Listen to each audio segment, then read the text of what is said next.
Welcome back to another episode of A Life Behind the Bars Show podcast. Hip-hop's newest doctor in the building, Dr. Melvin Armstrong Jr. Welcome back, y'all. Thank y'all for listening. For those of you who saw the last thing, subscribe to the channel, A Life Behind the Bars Show, YouTube, friend us, like us. We have our last interview with Alonzo Williams, hip-hop legend. You can find that on there. Before I start my riff for this week, I also wanted to say very excited about A Life Behind the Bars alumni, Cool Calm Chris, Free Will, and Sam Kofa, who will be doing the program next week. All three of those brothers are going to be doing a show at the Lexington on April 27th. Alumni, everybody give them a hand. 2nd Street, give them a hand for that. Yeah, 2nd Street in the building. As always, A Life Behind the Bars. We'd like to thank y'all for listening on SoundCloud. Thank y'all listening to us, the podcast. Thank y'all for viewing the show. So my riff for this week, I have two things that I want to talk about, and they seem unrelated.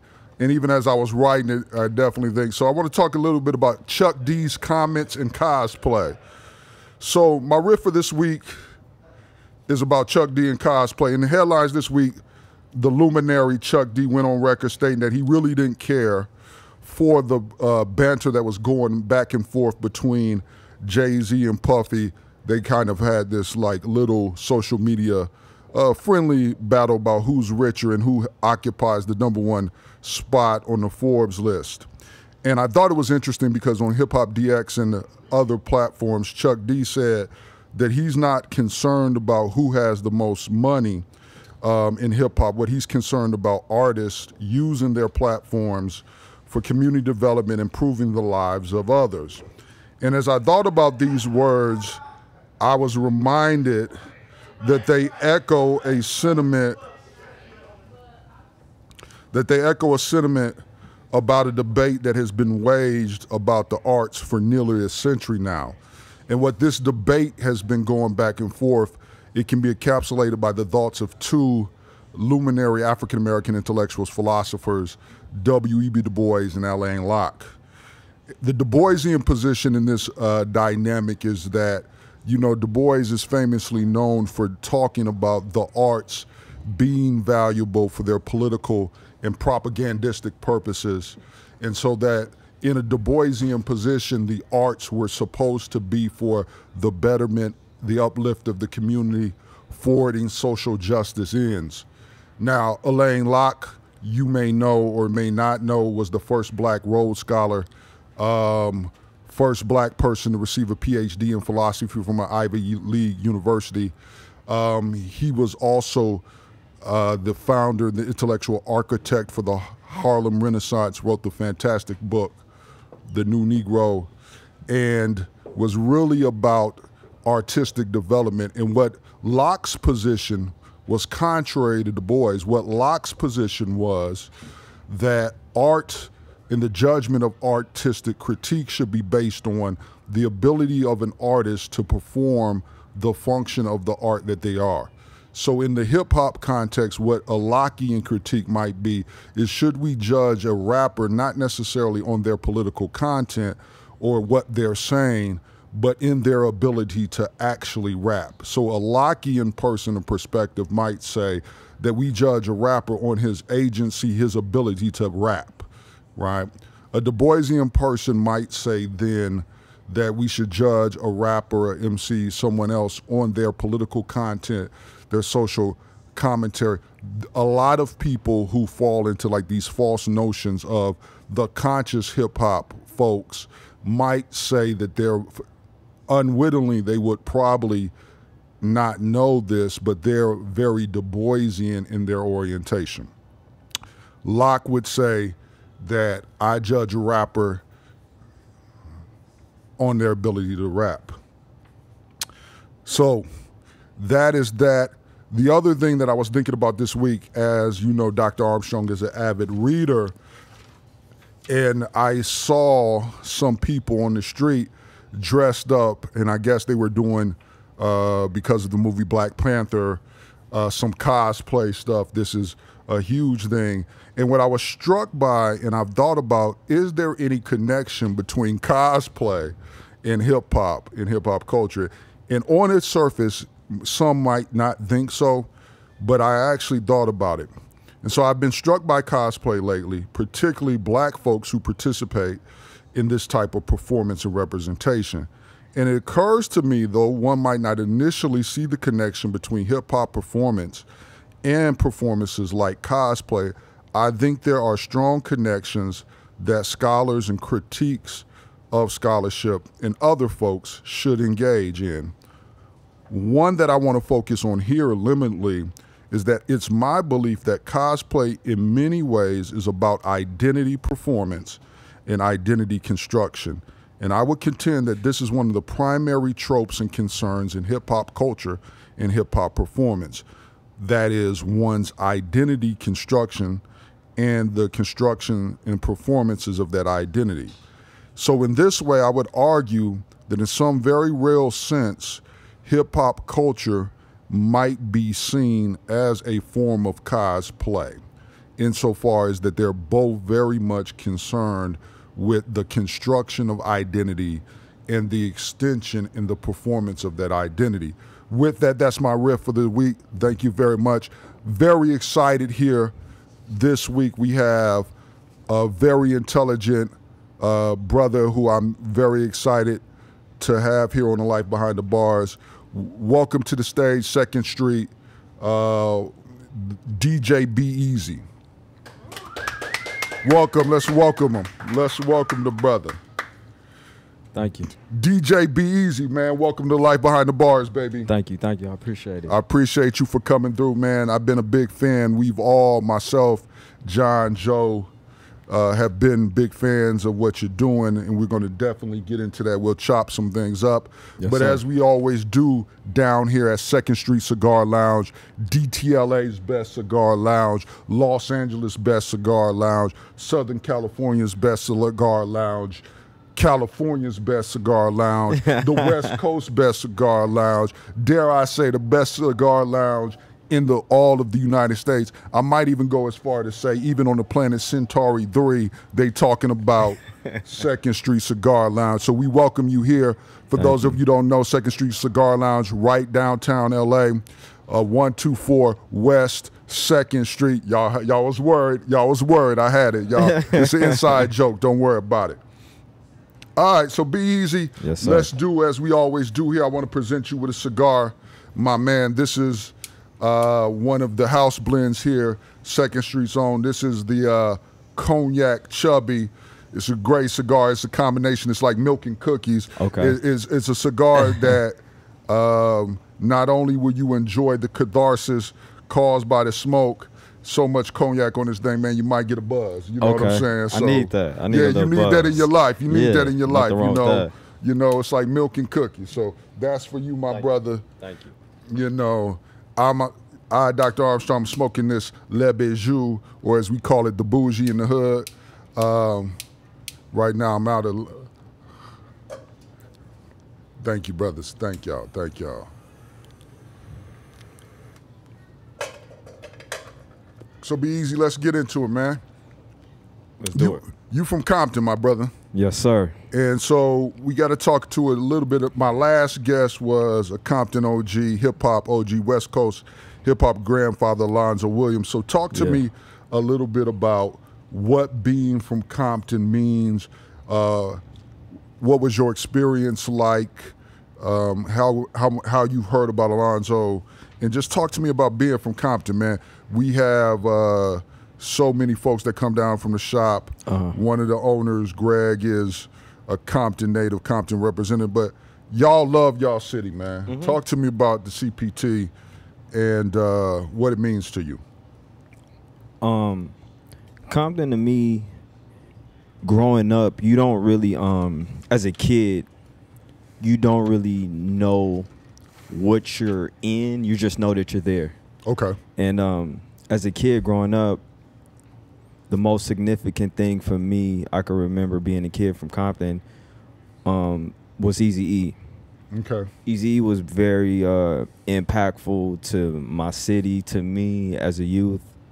And I just loved my city. I loved everything about my city. I loved when I went outside. It was kids outside playing. You know, families having picnics and barbecues and block parties, and it was like it's a very community-based city. Everybody knows each other from the city, and that's what I loved growing up. And then as I got older, I recognized that when I would go places, people would be like, "You from Compton?" And I'm like, "Yeah, like you know, in my mind, my city is perfect, you know." I got you. From the outside perspective, not knowing the media's outlook on my city when I was young and before I was born, it was kind of like, it was a shock to me. Like, why are these people so shocked that I'm from Compton? You know? Right. And they're like, you don't seem like you're from Compton, or right. You know, I always get that. Okay. So that's always like, that was always something as a kid that I would deal with. Okay. So what part of the CPT did you grow up in? 121st and Willowbrook, right by Mona Park. Okay, tell me a little bit about that neighborhood. Tell me about what that neighborhood was like then, what it's like now.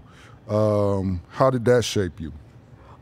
As a kid, I was there for, I think I want to say 6-7 years. And then me and my mom moved, but I can remember as a kid a lot of activity, a lot of gang activity in the streets. The gangs were very dominant. Of course, that was around the late 80s, early 90s. And I mean, I could just remember going there, my sister taking me a lot of places, and just growing up watching the whole city kind of go through this transition, because at that time it was so much going on. It was a transition for everyone, I think, especially, you know, with the hip hop and NWA and everything that was going on in the city. I just remember it was always so busy and so many people out. Like, everybody was always outside. I can remember that as a kid. Okay, man. Speaking of that, some of your early influences, you talked a little bit about Eazy-E here. What was an early influence on you in terms of like a book, a poem, maybe an album that made you want to pursue the path that you on now?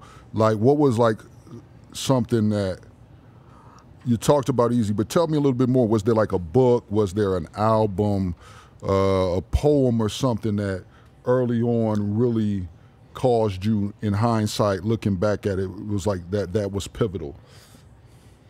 I want to say it was more so of a collective of things. Okay, let's talk about it.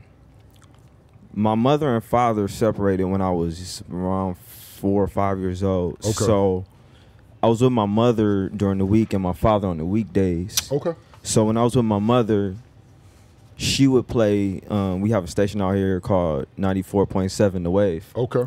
So I was listening to a lot of Anita Baker, Patti LaBelle, Luther Vandross, Kenny G. Okay.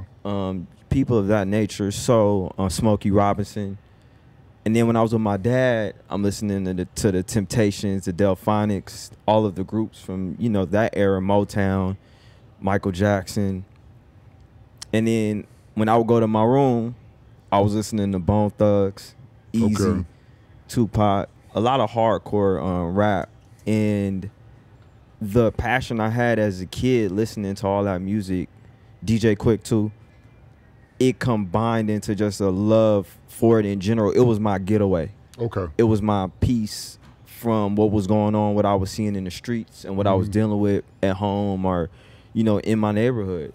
And that was my influence overall. Tell me more about that, man, because that's like a really eclectic, that's a diverse set, like having from the Temptations to Bone Thugs and all of that stuff. So it sounds like to me that that's part of the complexity of some of the stuff that you do now. But tell me a little bit more about that. So did you like school growing up? Tell me, because you said it was a getaway. What was it, what school did you go to? What were you getting away from? Draw that picture for us.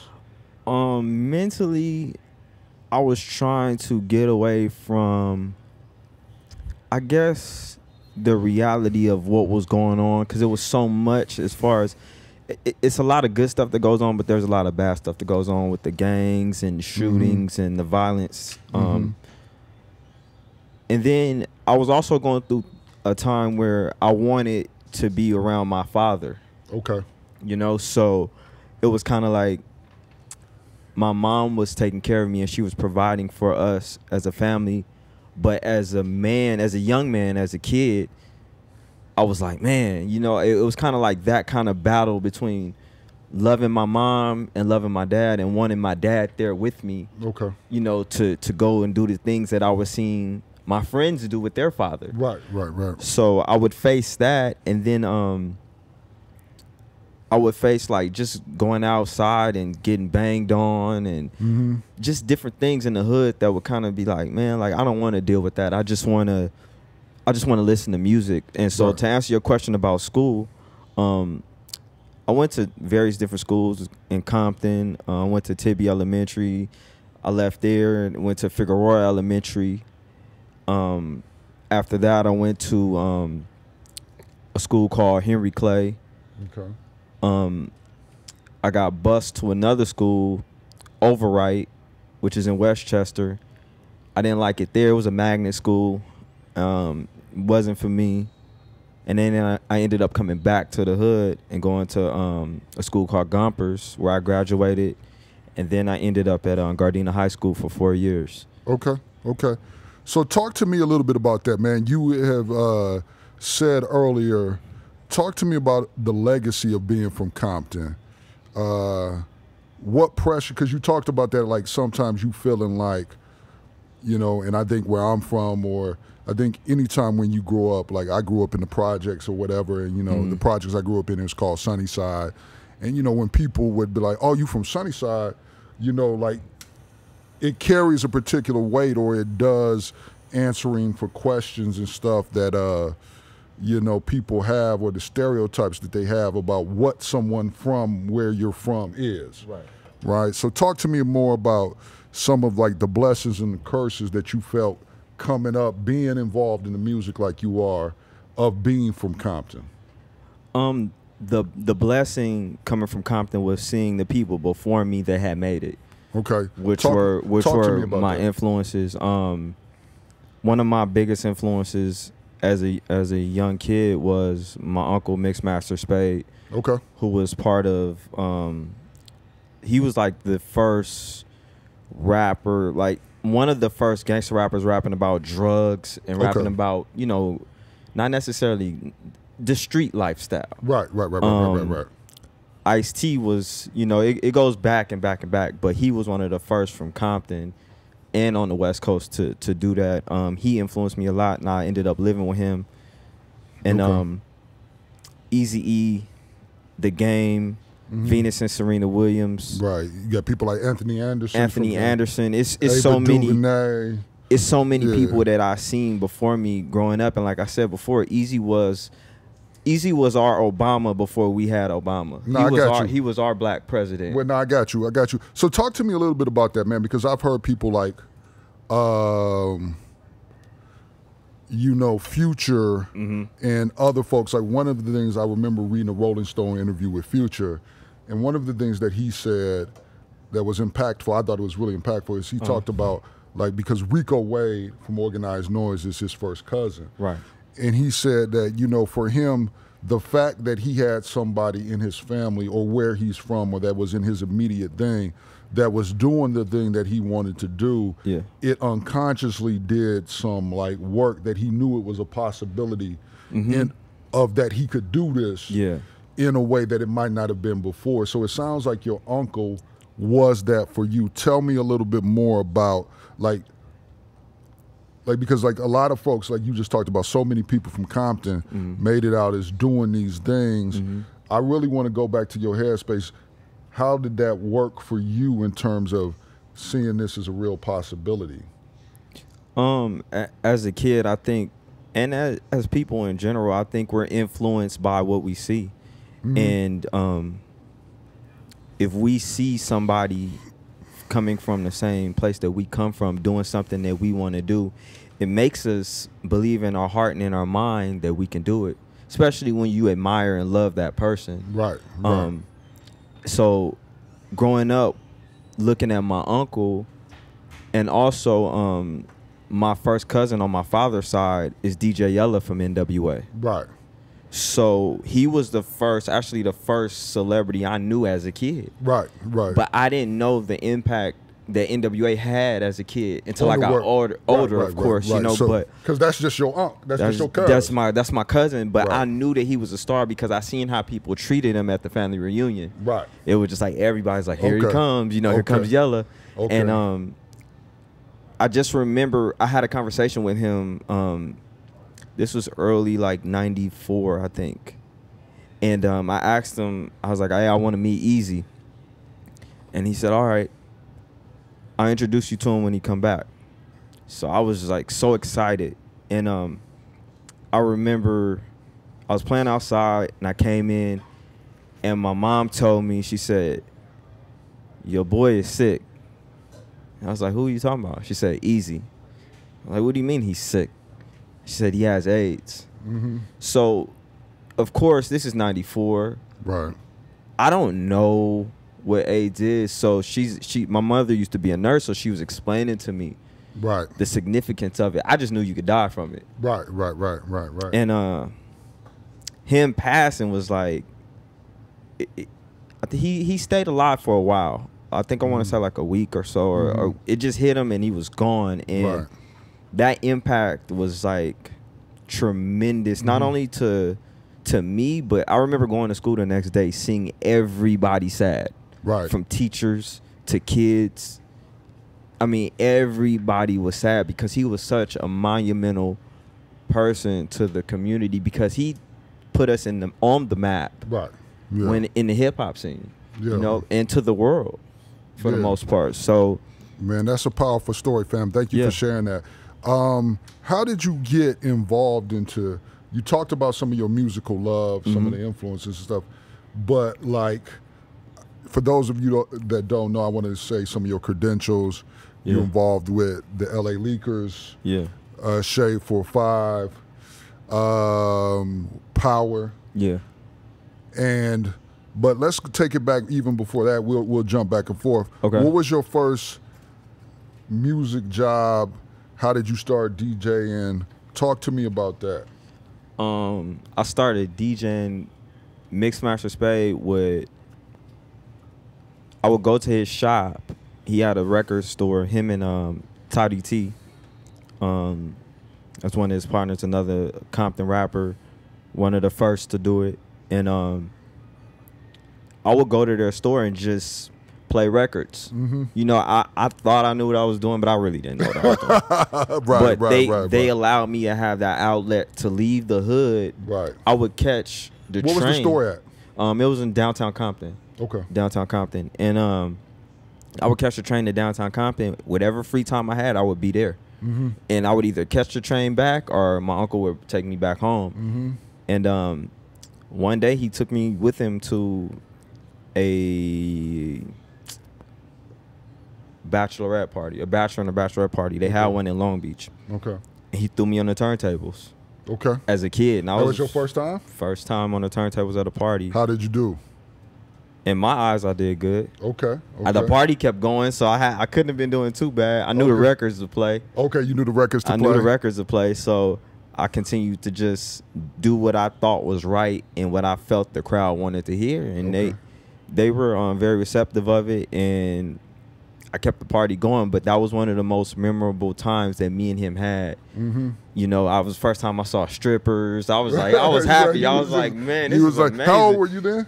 14. Yeah. So you was just like, I was in heaven. Okay. Yeah, I was in heaven. Okay. Legends of Compton, one of the legends, I think, of hip hop. Yeah. And one of the people that's so underrated, I think, in terms of his influence, impact in the game, is DJ Quick. Yeah. And when Alonzo was on the show last show, he actually said something that I thought was really profound.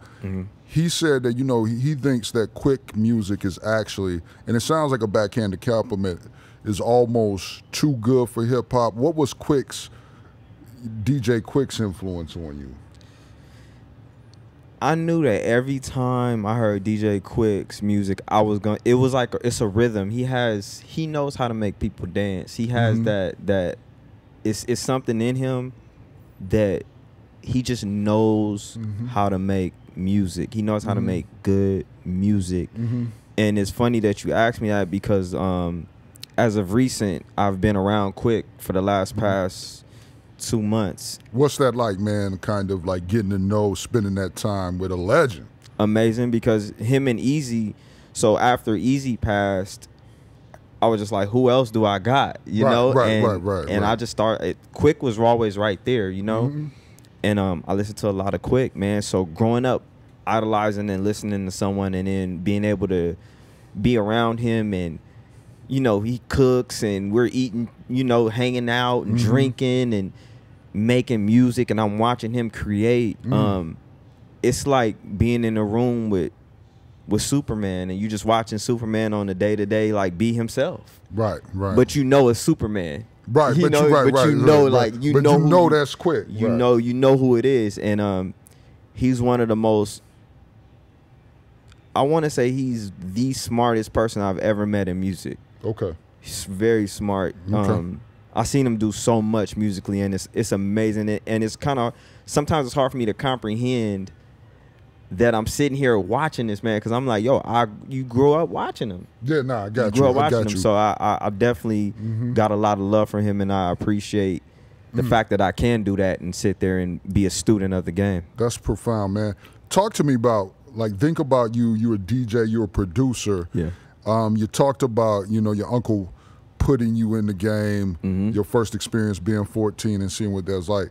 So how have you evolved as an artist? Like, think about that 14-year-old DJ B-Eazy, and how have you evolved in terms of your music and just like the artistic craft that you do? The thing that helped me, how I did evolve, was when I moved to Vegas as I graduated. After I graduated, a guy by the name of DJ Franzen, he was one of the people that actually showed me the art of DJing. He actually taught me how. Like, he actually showed me how to blend and forced me to take timeless amounts of just, I was just always in the lab just practicing to the point where I didn't even want to do it no more because I was so frustrated. And now I look back at the things that I couldn't do, and now I do them now with my eyes closed. So that was one of the biggest transitions for me, developing my art. And just really over the years, just listening to a lot of music and knowing music and understanding music. And it was something that I don't feel anyone can teach you in school. Right. It's something that you kind of teach yourself, and you subconsciously, you just understand it. Yeah. Well, man, that's like, you know, Malcolm Gladwell and other folks have always talked about, you know, like the 10,000 hour principle. Yeah, for sure. And, you know, I'm a huge boxing fan. And one of the things about boxing, or any particular endeavor that you want to get to the greatness, you know, there's what we call a disciplined spontaneity. So that, you know, it sounds like you're talking about that things become spontaneous to the moment that you're in, but it's discipline insofar that you've had to put in the work at that moment to do that. I had to. Yeah, and so, like, that's a very profound thing, man. Let's talk about one of the things, as me and Brother Joe were thinking about, you know, you coming here. I want to talk to you or ask a little bit about the evolution of hood politics, man. Okay.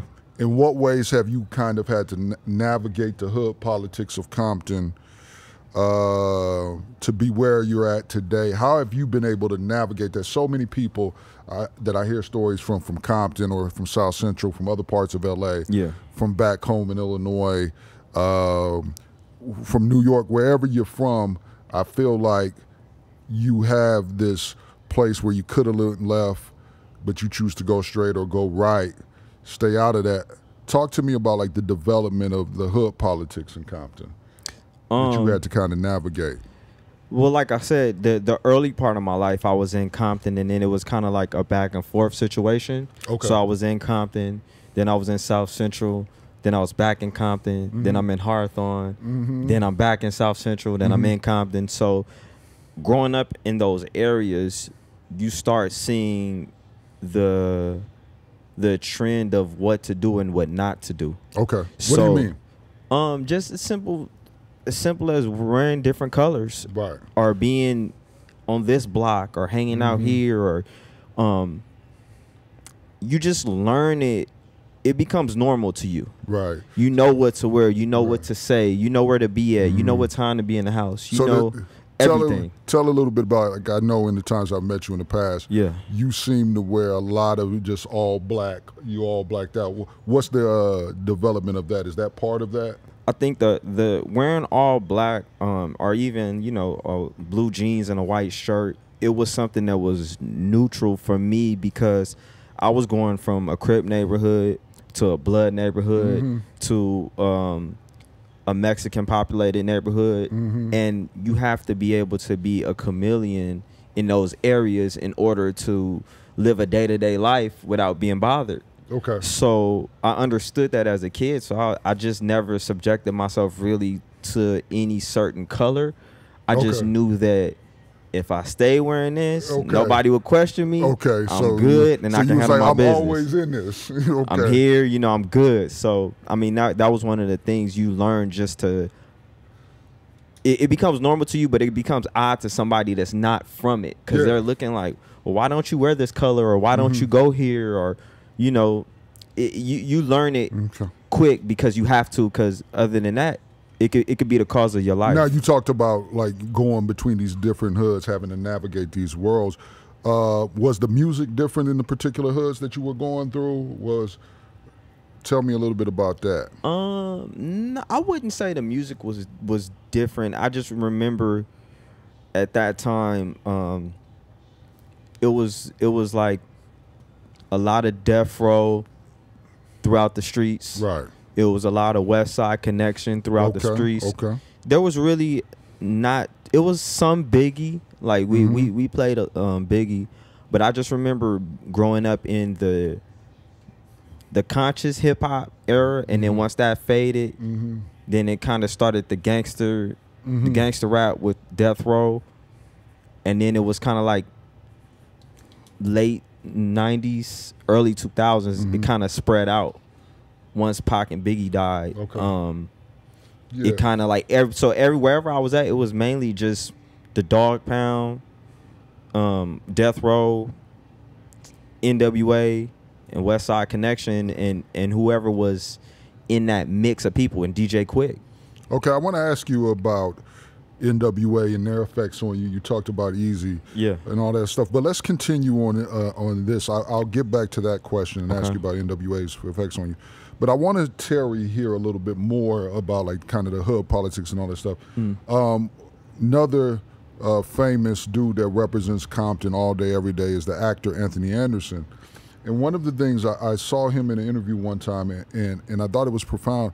One of the things, and I think growing up where I did as well, like, you know, growing up, all my cousins is folks. Like, all my cousins is, you know, back home is GDs. Yeah.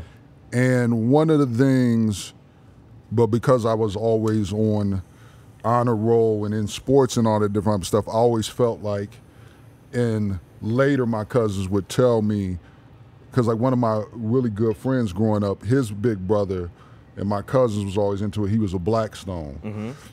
And I realize now that there was, by some kind of protection, that we navigated these worlds. And so it was kind of like what they refer to as the hood pass. Yeah. Talk to me a little bit about the evolution of that, because Anthony Anderson, one of the things that he said is that for him, even though he grew up and was all across Compton, for him, the OGs, the big homies, if you will, was like, well, he's the actor, you gonna be somebody or whatever. So that they kind of, you know, did that in Chicago and other places like that. They always call it the Hooper pass, just the baller's pass. Right. So that folks wouldn't, you know, get in the way. Right. Yeah. Or keep you out of stuff. I remember my cousin, my favorite cousin growing up is my cousin Phil, and brilliant brother, otherworldly brilliant, just, you know, took a wrong turn and is as folks as it comes down to. But I remember my cousin Phil, one time I was just like, man, put me on, like bless me in. I was like, y'all folks, I want to be folks. And he was just like, nah, cuz this ain't for you. Right. So talk to me a little bit about, man, like the evolution in your city of, because like I feel like in talking to you, you feel like you may have gotten it, but do you feel like folks coming up after you now get it in the same way that you got it?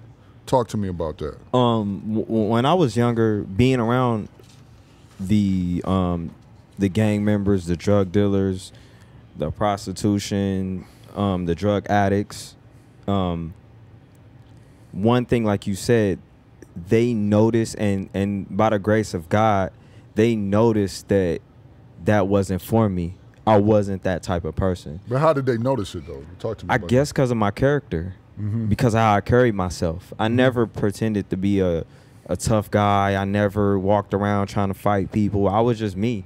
And I was always, I always tried to carry myself as a loving, good person. You know, that was my thing. I just wanted to show love to everybody. And growing up in the hood, you grow up with Hispanics. It's not only Hispanics, but when I went to high school, it was Hispanics, blacks, Samoans, Asians. So you learn to, at a young age, you're around so many people in certain scenarios where you just become a people person. And that's what I always was at a young age. So at that time, I was only focused on playing basketball, having fun, making the girls laugh, and, you know, being a ladies' man and trying to be cool. But the music was always there. So I think they noticed that. They was like, you know what, man? And I'm a small guy too. I'm not no big, tough, scary guy. Like you're a little big.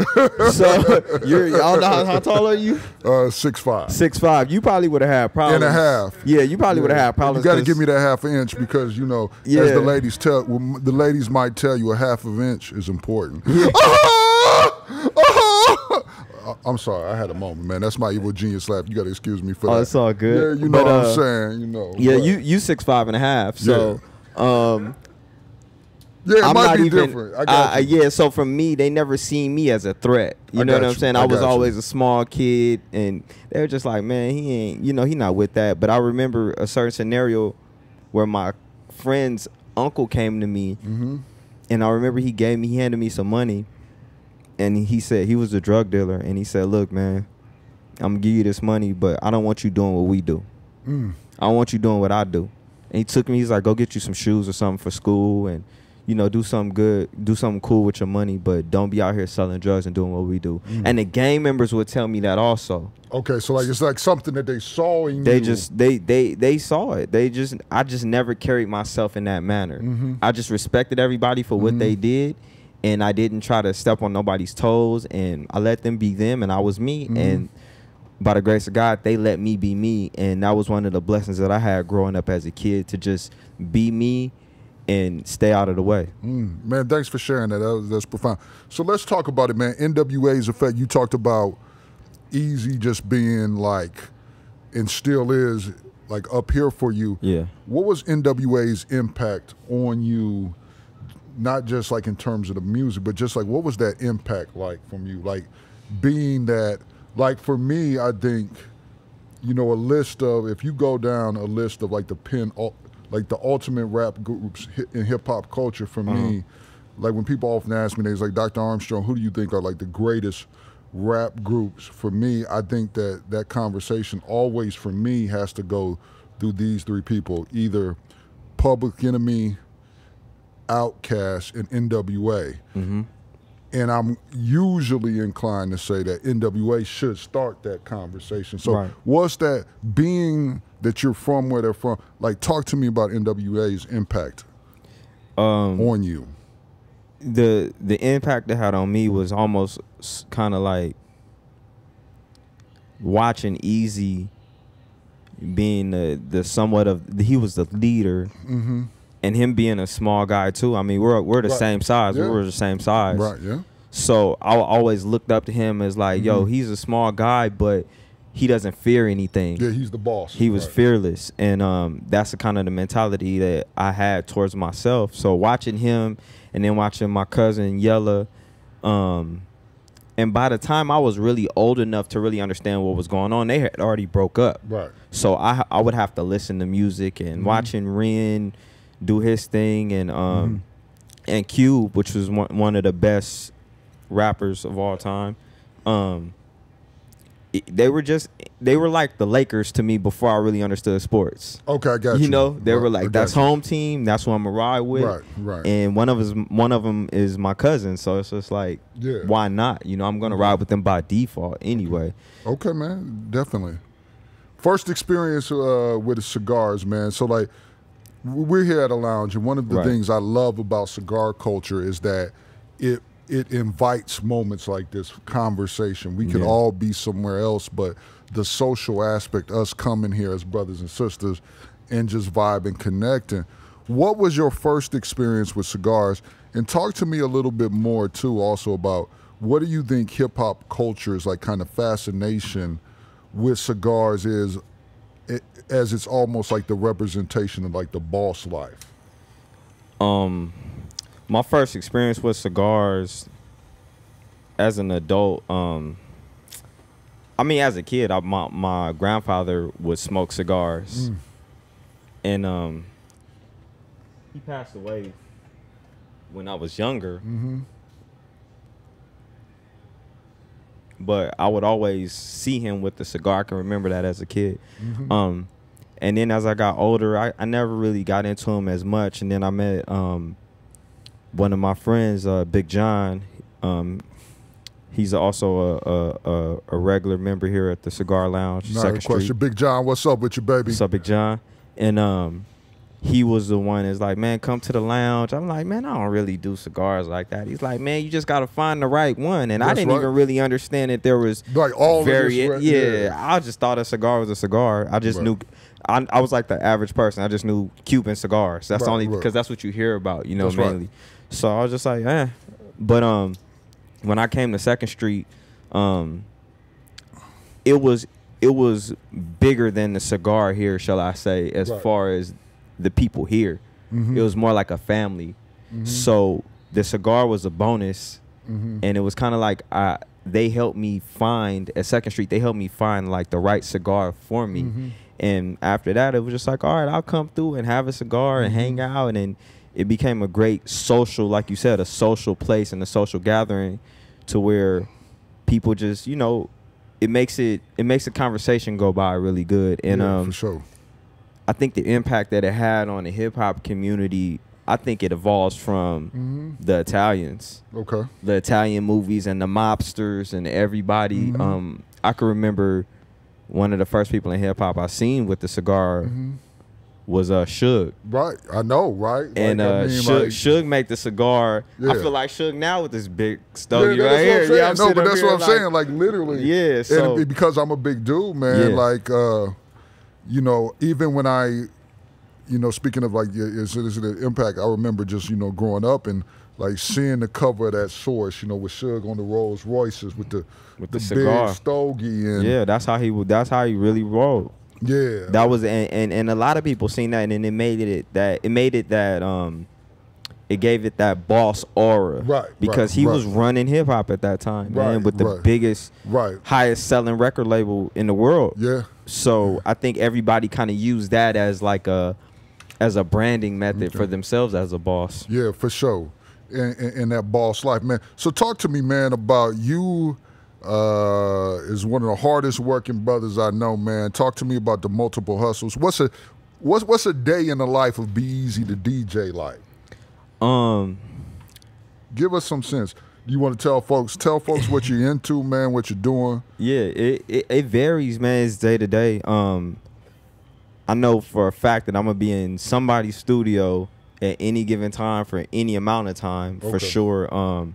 Just working, producing, watching, learning.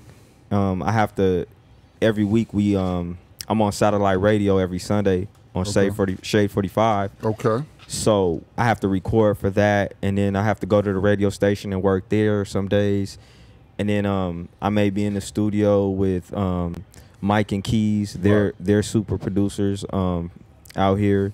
I may be with them. I might be with Quick, watching him and learning from him, and you know, or I might just be in the studio by myself in my studio in Hollywood with the LA Leakers. It's actually the LA Leakers studio.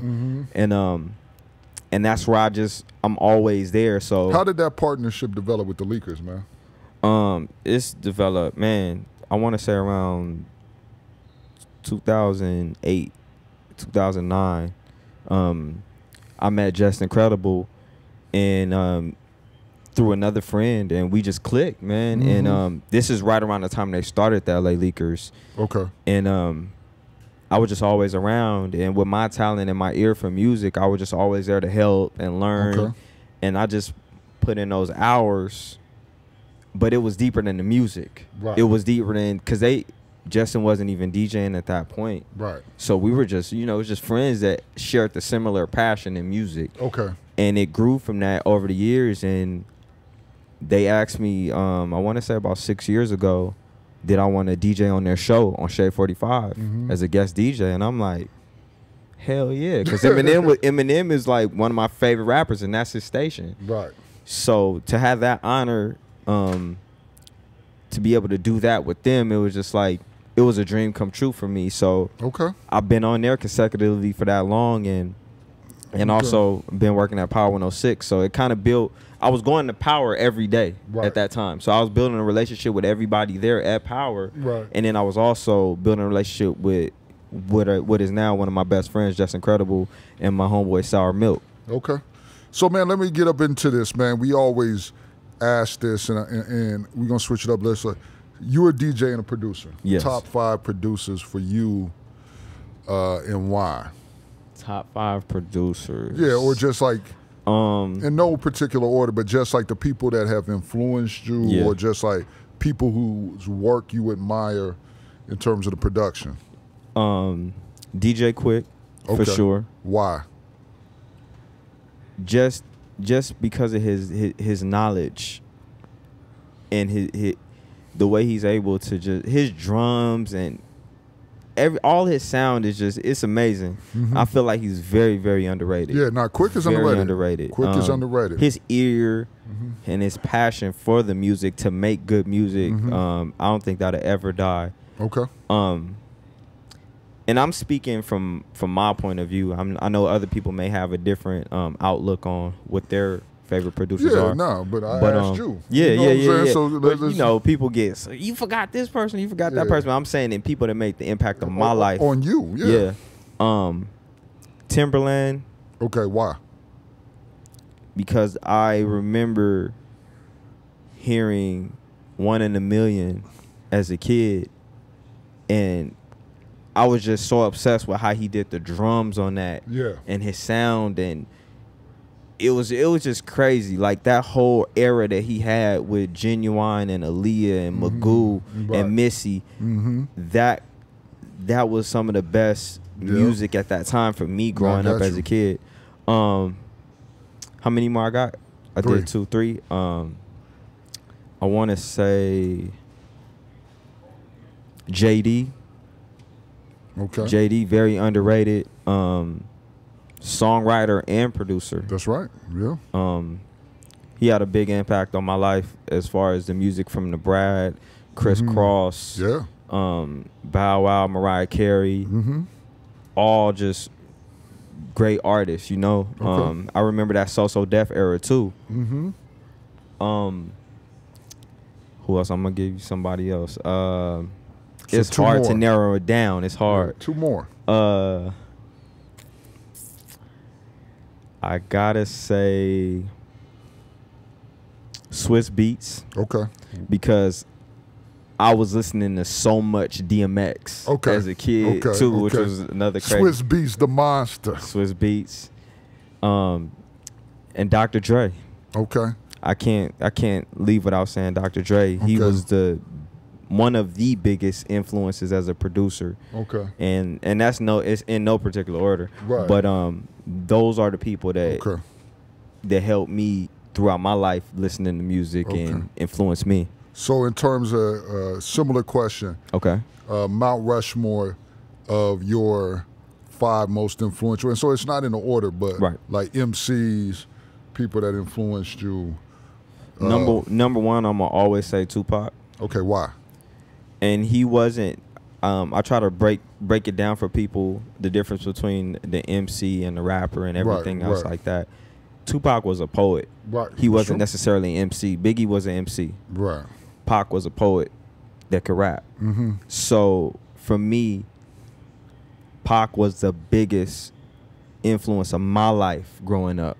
That Getaway we talked about earlier, that Getaway was me listening to Pac telling what was going on in his life through his eyes, but it was kind of like I felt like he was telling my story. Okay. What's your favorite Pac album? Favorite Pac album, I want to say it's between two. It's between All Eyes on Me and Are You Still Down? Okay. Yeah, those two albums.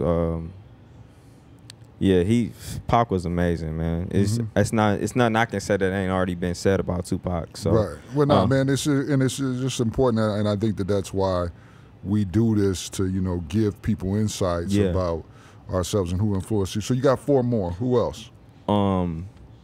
Ice Cube. Ice Cube. Another legend from the coast. I'm gonna put DJ Quick back in there. Okay, hey man, because he was smooth, man. Yeah, like he still is, honestly. Yeah. He was just that smooth gangster, but he never really showcased the gang banging. But he told you about it. Yeah, he warned you, but he still stayed smooth. And he got influential tracks. Like I tell people all the time, I think anytime you do a list of the top 10 disses ever. Oh yeah, he got left out the G because the G ain't in you, right? Yeah. So got 2 more. Eminem. Why? M was, to me growing up, he had the biggest impact to me also. Especially and now I ended up working at a station, so I used to sell Eminem mixtapes in high school. Okay.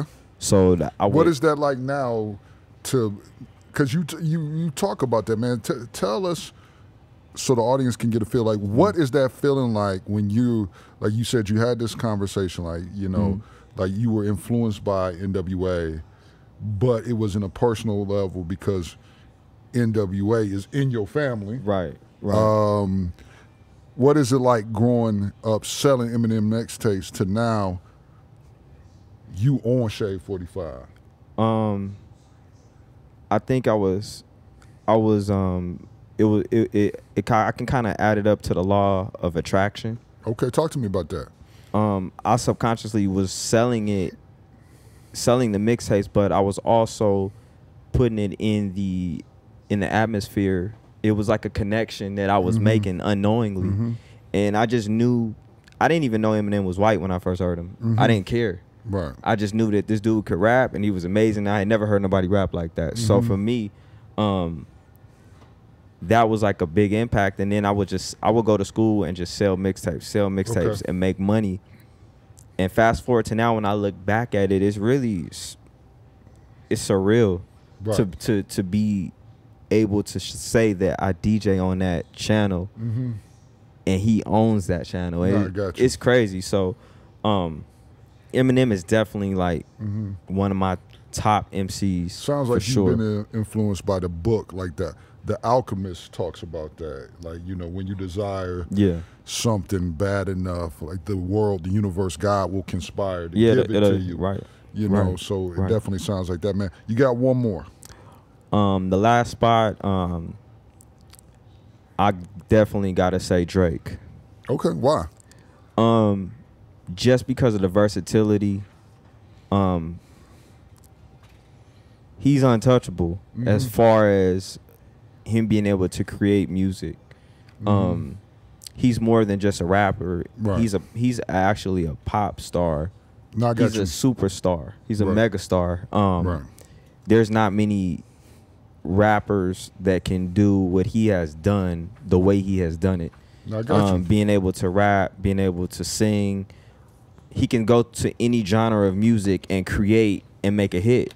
And I really admire that about him as an artist. He's not scared to jump in another lane and actually take somebody's song and make it better. Right. Yeah, And definitely. there's not many artists that can do that. So I definitely love Drake as a rapper, as an entertainer.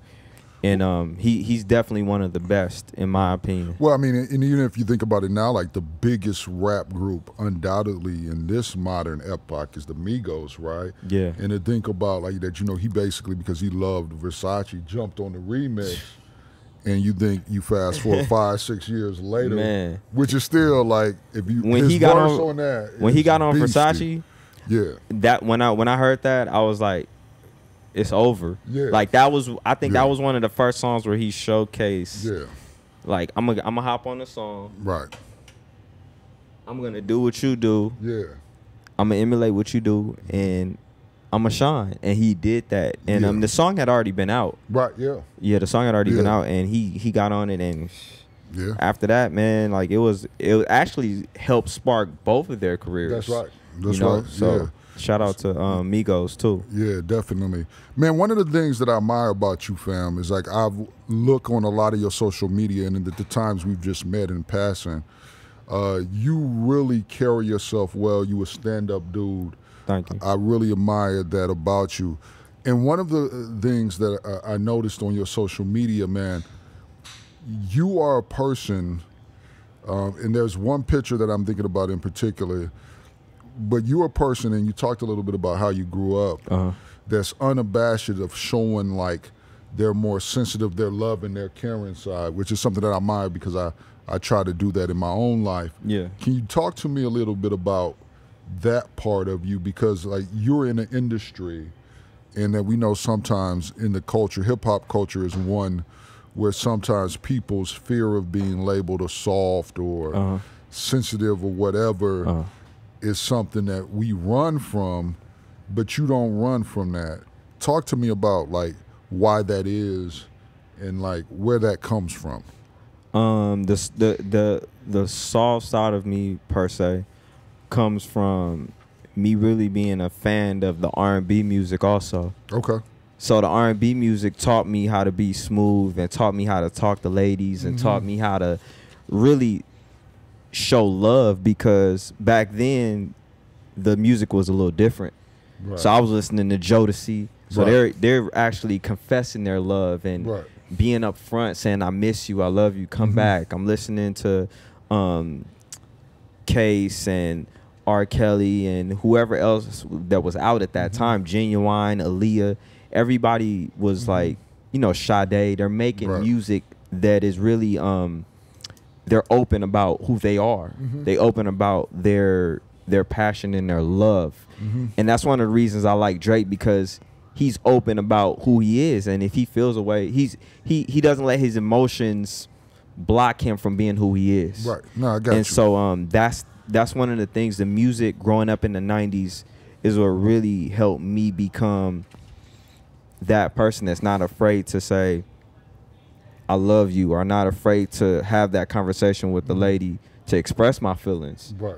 I just grew up around that, and that kind of influenced me to be who I am as a person. Like, hey, being tough don't get you nowhere. Right. I mean, and I mean that in the way of a lot of people act tough, but when it's time to be tough, right. No, I got you. They're not there. No, I got you. So if you don't present that, you don't have to worry about that. Right, so I am who I am 24/7. Right. So that way, when the situation presents itself, 9 times out of 10, I'm gonna be who I need to be, but I don't have to fake it until I make it type situation. No, so I got you. No, I respect that, man, about you, and I really admire that particular trait, that quality of you. So before we wrap, man, we're coming to a close. I have 2 more questions I want to ask you. Okay. Now, you're a DJ and a producer. Yes. So talk to us a little bit about those distinctions between the two, about being a DJ and a producer. And then also, too, talk to me about the evolution of the role of the DJ and the producer, like in hip-hop culture, as you see it. So for those who don't know, what's the difference between being a DJ? What's the difference between being a producer? And then also like the importance, because one of the things when Alonzo was here, I thought was really profound is he says, you know, even though he's been a successful businessman for 40 years, been part of Luminary Enterprises, West Coast Godfather of hip hop, he said at his core he's a DJ. Yeah. Yeah. And as a DJ, because you talked about this in this time we've spent here together tonight, what does it mean to be a DJ? To me, being a DJ, you have a responsibility to play what you feel is good music to people so they can hear it. Right. And that's what made me want to be a DJ. I didn't want to be a rapper. That wasn't really my thing, even though I probably could have. But I just knew that I liked good music, and I knew that the music that I like, other people liked. Okay. So I felt like my job and my duty as a DJ was to just really play good music. Okay. And the music that I liked and influence others playing that music. The difference in the two as a producer and as a DJ is that the producer helps make the music, the DJ plays the music. Okay. And they go hand in hand. If you notice, most of the producers were DJs. Right, that's right. Jermaine Dupri, Right. Swiss Beats, Right. Just Blaze, DJ Quick. Right. Everybody comes from that similar aspect as far as they're either a DJ and a DJ first and then a producer, or a producer then a DJ. Right. So they both carry the differences, but they also carry the similarities of knowing music, how it's formed, the melodies, the blending, the instrumentals, the acapellas. You all have to work with those tools to create and also play music. Okay. So last thing, talk to me about how do you see like the role of being a DJ producer? How has that changed in terms of the importance of it to the hip hop culture? I think in the early stages of hip hop, shout out to Kool Herc. DJ Kool Herc was one of the people that he put DJing on the map. That's true. At that time, DJing was everything. Right. And I think throughout the years it faded off and it kind of went into the artist. Right. And now it's kind of rolling back around to the DJ. Right. And I want to shout out DJ Khaled, because he's one of the people that actually stood up in the forefront for DJs and made it really, really popular. Right. As a DJ when the DJs weren't really popular. And not to exclude anybody else, shout out to, you know, AM and all of the big DJs, the other house DJs and stuff like that. But Khaled was the one that kind of put an international big spin on the DJ community that kind of brought everybody's attention back to the DJs. Right, right, bringing it back to the importance of this, man. Right. So we're about to wrap up, fam. I want to give you the mic. Wanted to tell you, man, a lot of wisdom and game. Thank you. To the folks watching and the folks that will listen to this. Any new projects you working on? Any last words that you want to say? Any shout outs? The audience is yours.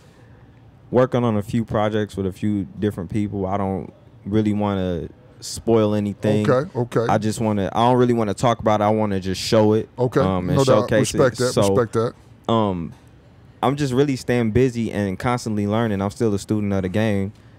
I'm 31 years old, but I'm still learning more every day, no matter where I'm at. So it's going to be, you know, music production coming out, mixtapes coming out, me hosting, you know, just really flooding the scene as much as I can with my product as far as me being a DJ and a producer. Okay. And that's it, man. Just me focusing on working hard and doing what I got to do. So that's the main thing I focus on. Just working hard and letting the work speak for itself and not really talking about it so much.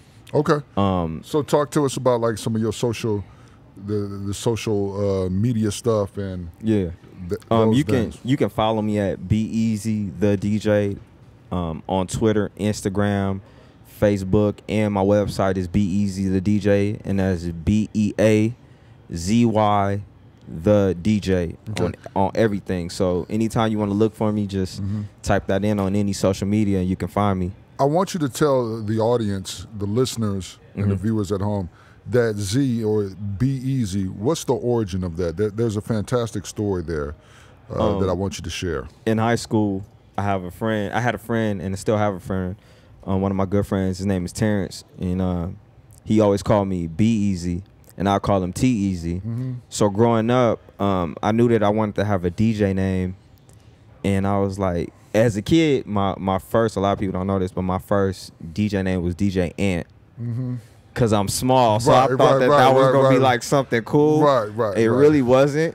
So you could have made it work, baby. I probably could have, but I was just like, nah, that don't sound too cool. As I got older, I think you chose the right one. Yeah, as I got older and I realized what my path was gonna be, I was like, what's gonna be my name? And I remember my friend used to be easy. And I'm like, well, I'm gonna just take that, and I stuck with that. But the Z, instead of it being BEASY, it's BEAZY because of Eazy-E and how he spelled his name, and that was my homage to pay to him. And because of his influence he had on me, so I just spelled it different. But that's how I got the name. Thanks for sharing that, folks. Again, it's been a wonderful time. I'd like to thank my guest DJ B-Eazy.